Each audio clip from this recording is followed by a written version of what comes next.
దించినా కూడా అంతకన్నా ఎక్కువ మంది కూడా కనపడరు.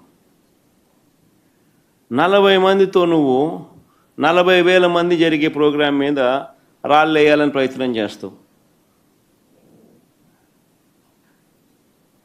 ఆశ్చర్యం కలిగించే విషయం అది. ఏం జరుగుతూ ఉంది? రైతుల సమస్యలు హైలైట్ కాకూడదా? రైతుల సమస్యల తరపున ఎవరు రైతుల తరపున మాట్లాడకూడదా? రైతులకు సంఘీభావంగా ఎవరు వెళ్ళకూడదా? రైతుల సమస్యలు అనేటివి ఎవరు పట్టించుకోకూడదా? 40,000 మంది ప్రజలు రైతులు పాల్గొన్న కార్యక్రమంలో 40 మంది చేత నువ్వు డిస్టర్బ్ చేయాలని ప్రయత్నం చేస్తావు.